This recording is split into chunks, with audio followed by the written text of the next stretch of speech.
14. Euklides, kurang lebih 300 sebelum Masehi.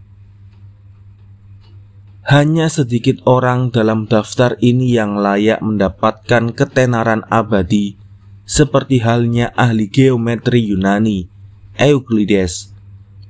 Walau dalam masa hidup mereka, tokoh-tokoh seperti Napoleon, Alexander Agung, dan Martin Luther lebih terkenal daripada Euklides. Tapi dalam jangka panjang, ketenarannya mungkin akan bertahan lebih lama daripada mereka semua. Walaupun tenar, nyaris tidak ada rincian hidup Euklides yang diketahui. Kita memang tahu bahwa dia aktif sebagai guru di Alexandria, Mesir, sekitar tahun 300 sebelum Masehi. Namun tanggal kelahiran dan wafatnya tidak diketahui, dan kita bahkan tidak tahu pasti di benua mana dia dilahirkan, apalagi di kota mana. Walaupun dia menulis beberapa buku lainnya, tempatnya dalam sejarah dikarenakan buku teksnya yang gemilang soal geometri, elemen. Arti penting elemen tidak terletak pada teorema-teorema yang dibuktikannya. Hampir semua teorema di buku itu telah dikenal sebelum Euklides, dan banyak pula yang sudah dibuktikan. Sumbangan besar Euklides adalah penyusunan bahan-bahannya dan perumusannya atas keseluruhan buku tersebut. Yang paling utama ini melibatkan pemilihan sehimpunan aksiom dan postulat yang sesuai. Ini pekerjaan yang sangat sulit, menuntut penilaian yang luar biasa tajam dan pemahaman yang luas. Dengan hati-hati dia menata teorema-teorema itu sehingga masing-masing teorema mengikuti pendahulunya secara logis. Di mana perlu, dia memasok langkah-langkah dan bukti-bukti yang belum tersedia. Patut dicatat bahwa elemen, walaupun terutama merupakan pengembangan geometri bidang dan ruang, mengandung pula bab-bab panjang tentang aljabar dan teori bilangan. Elemen telah digunakan sebagai buku teks selama lebih dari 2000 tahun, dan tanpa ragu lagi merupakan buku teks paling berhasil yang pernah ditulis orang. Begitu gemilangnya Euklides dalam membuat karyanya, sampai-sampai kemunculan buku ini membuat semua buku teks yang pernah ada sebelumnya tergantikan dan terlupakan. Walau aslinya ditulis dalam bahasa Yunani, elemen telah diterjemahkan ke dalam banyak bahasa lain. Edisi cetak pertama muncul pada 1482, hanya sekitar 34 tahun setelah Gutenberg menemukan proses percetakan. Sejak itu, lebih dari 1000 edisi berbeda telah diterbitkan. Sebagai sebuah agen dalam melatih pikiran memahami karakter cara berpikir logis, elemen jauh lebih berpengaruh daripada sekian kitab tentang logika karya Aristoteles. Kitab ini merupakan contoh mengesankan dari sebuah struktur deduktif yang lengkap, sehingga membuat takjub para pemikir sejak pertama kali diterbitkan. Cukup adil untuk mengatakan bahwa buku Euklides merupakan faktor penting dalam kemunculan ilmu pengetahuan modern.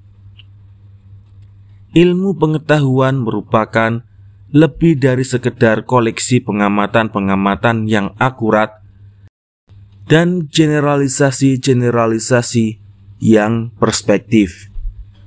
Pencapaian besar ilmu pengetahuan modern terletak pada kombinasi empirisme dan percobaan di satu pihak, dengan analisis teliti dan alur berpikir logis di pihak yang lain. Kita tidak dapat memastikan mengapa ilmu pengetahuan muncul di Eropa dan bukannya di Cina atau Jepang. Tapi cukup aman untuk mengatakan bahwa ini bukanlah sekedar kebetulan. Pastinya, peran yang dimainkan oleh tokoh-tokoh brilian seperti Newton, Galileo, Kopernikus, dan Kepler memiliki arti penting yang amat besar.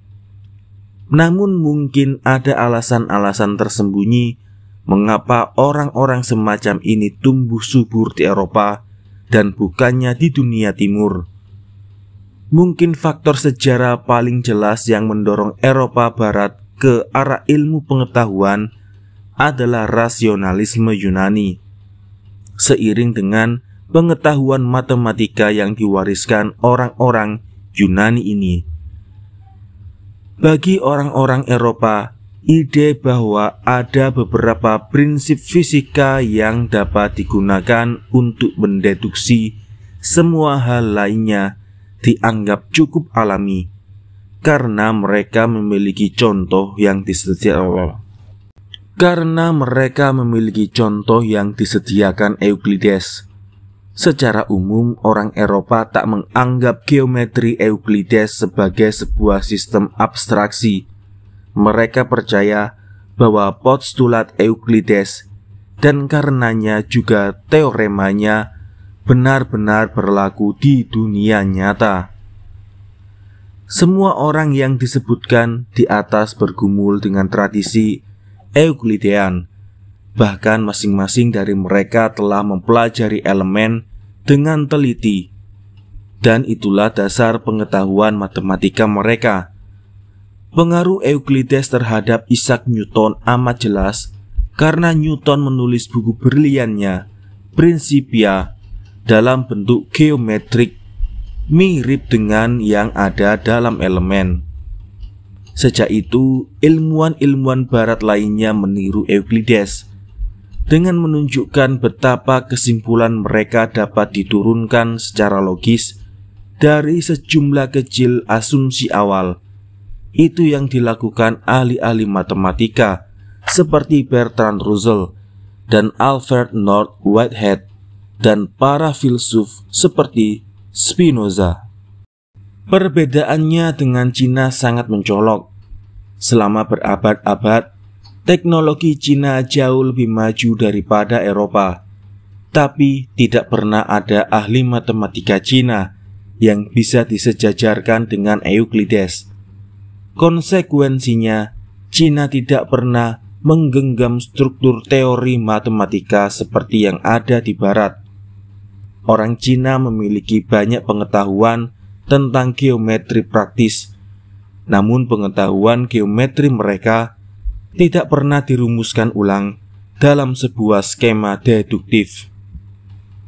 Karya Euklides baru diterjemahkan ke dalam bahasa Cina sekitar tahun 1600. Dibutuhkan beberapa abad sampai konsepsinya tentang skema geometri deduktif dikenal luas di kalangan terpelajar Cina. Sampai hal itu terjadi, orang-orang Cina belum melakukan karya serius dalam bidang ilmu pengetahuan. Pernyataan serupa juga berlaku untuk Jepang, di mana karya Euklides baru dikenal pada abad ke-18 dan bahkan setelahnya cukup lama kurang dihargai. Walaupun saat ini ada banyak ilmuwan hebat di Jepang, dulunya tidak ada ilmuwan semacam itu sebelum Euklides dikenal. Kita pun bertanya-tanya, apakah orang-orang Eropa mampu membangkitkan ilmu pengetahuan modern seandainya saja Euklides tidak menyiapkan jalan untuk mereka. Saat ini, para ahli matematika memahami bahwa geometri Euklides bukanlah satu-satunya sistem geometri konsisten yang dapat dibangun. Dan selama 150 tahun terakhir, banyak sistem geometri non-Euklidian yang sudah dibuat. Bahkan sejak teori relativitas umum Einstein diterima luas, para ilmuwan menyadari bahwa geometri Euklidean tidak selalu berlaku di alam raya.